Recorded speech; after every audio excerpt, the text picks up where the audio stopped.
Sejam muito bem-vindos, meus caros, e estas duas últimas noites, como já é conhecido de toda a gente, foram particularmente complicadas na capital, mais especificamente na zona da Amadora, e eu venho falar-vos um bocadinho sobre impunidade, mas para falar um bocadinho sobre impunidade eu tenho que vos falar primeiramente sobre a desautorização. Vamos ver, meus caros, porque parece que estas notícias saíram, com alguma coincidência ou não, mas saíram na altura certa para nós falarmos um bocadinho sobre estes dois temas, que são situações complicadas. Vamos então ver, meus caros, eu venho mostrar-vos primeiramente uma notícia associada a um ministro do governo chamado Paulo Rangel. E temos, estes são os comentários, eu não os vou ler por uma questão de até ficar sem o vídeo ou eventualmente a linguagem não agradar ao algoritmo e portanto não há necessidade, mas temos Paulo Rangel a ser desagradável com militares da Força Aérea. Temos aqui, porque Paulo Rangel, e já vão ver aqui mais abaixo, este incidente aconteceu quando aconteceu na chegada de um voo de repatriamento de portugueses vindos do Líbano no dia 4 de outubro. De acordo com a CNN Portugal, Rangel pretendia receber os repatriados diretamente na pista do aeroporto, mas foi impedido de sair na zona VIP e de entrar na área reservada, onde apenas estavam autorizados jornalistas, assessores e membros da Força Aérea. Segundo testemunhas, o ministro não terá reagido bem à restrição e terá gritado isto que vocês veem aqui: estou a ser retido numa unidade, eu sou Ministro de Estado, como é que é possível isto acontecer? E tem aqui uma frase a seguir. Portanto, tem aqui duas ofensas e, portanto, temos aqui o símbolo daquilo que é o atual governo e daquilo que são os governos dos últimos praticamente 50 anos, que desautorizam completamente as forças de segurança, mas depois há e tal, Portugal é um país seguro. Meus caros, temos que olhar para o que se passou nos últimos 2 dias, nas últimas 2 noites, mais especificamente. Eu já vou mostrar imagens do assunto e falar um bocadinho sobre o caso, mas vemos aqui que a desautorização começa de cima. E se as forças de segurança se sentem desautorizadas, vocês não esperem que a segurança a nível nacional melhore. As forças de segurança têm que ter meios para atuar. E o que se tem passado nestas últimas 2 noites, independentemente do resultado da investigação que possa vir, é criminoso e, pelos vistos, segundo alguns entendidos no assunto, está associado a alguns gangues. E, portanto, não podemos fingir que isto é uma coisa normal. Isto é um assunto criminoso. Estas pessoas estão a cometer crimes, independentemente do resultado que possa vir da investigação. Tivemos, meus caros, estes distúrbios que são conhecidos por toda a gente neste momento, continuam no bairro do Zambojal, na Amadora. Temos aqui uma imagem que eu acho que fala por si só e sobre aquilo que tem sido estas últimas 2 noites, mas para falar um bocadinho sobre o caso, basicamente isto é o que se sabe agora a nível nacional. E, portanto, o que se sabe a nível nacional é que houve um sujeito que foi abordado pela polícia.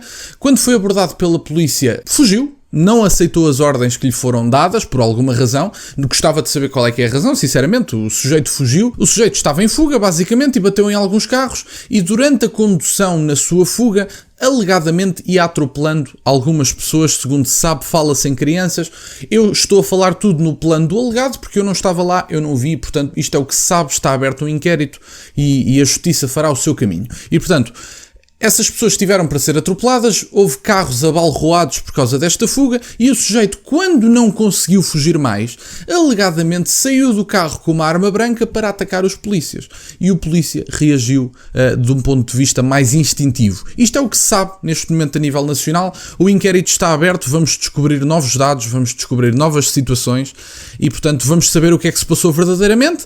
No entanto, como reação a isto, antes sequer de qualquer resultado do inquérito, e da minha parte estarei à partida ao lado do polícia, sem dúvida nenhuma, porque quer dizer, se esta informação que eu acabei de partilhar e que é partilhada em todos os meios de comunicação tradicionais se confirmar no inquérito, bom, meus caros, estamos a olhar para um polícia que agiu em legítima defesa. E, portanto, se esta informação se confirmar no inquérito, não há dúvida nenhuma de quem é a culpa e não há dúvida nenhuma de que foi correto o que aconteceu. Agora, obviamente que o inquérito pode apurar novas coisas. No entanto, o que os ministros atuais, o que o governo, o que a polícia, o que os meios de comunicação tradicionais e toda e qualquer organização deveria fazer à partida é estar do lado do polícia. Depois do inquérito correr e de se saberem novos resultados e de se saberem novos dados, vamos ver o que é apurado. Eu não estive lá, portanto, eu não faço parte da justiça, eu não sei investigar estes temas e, portanto, o inquérito fará o seu caminho. Se confirmar esta história, meus caros, que ninguém tenha dúvidas que o que foi feito foi certo e foi legítima defesa. Agora, esta é a história que é partilhada no momento, no imediato,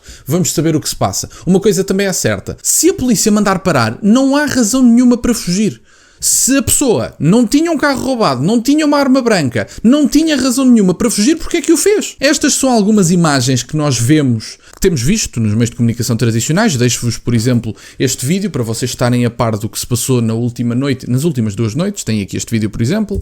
Por nós, uma equipa de intervenção rápida da PSP, numa altura em que está montada uma espécie de cerco sanitário, o bairro está fechado, ninguém entra, ninguém sai. É importante também deixar esta referência inclusivamente aos moradores, isto porque ainda ontem se passou exatamente o mesmo. Vinham do trabalho a caminho de casa e confrontaram-se com esta situação de não poderem entrar no bairro. Meus caros, e isto que foi deixado aqui pelo jornalista, isto é uma de 1000 imagens, se quiserem, que vocês podem encontrar online e nos meios de comunicação tradicionais. Isto não são atitudes de pessoas sãs que estão à espera de resultados da justiça. Isto são atitudes criminosas de vândalos que estão a queimar autocarros e que estão a prejudicar o próprio bairro e os próprios habitantes do bairro. A pergunta que eu faço é: que culpa é que têm as pessoas trabalhadoras que se calhar estiveram 8, 9, 10, 11, 12, 13, 14 horas a trabalhar, chegam do seu emprego, deparam-se com um apocalipse autêntico no bairro e não conseguem entrar na sua própria casa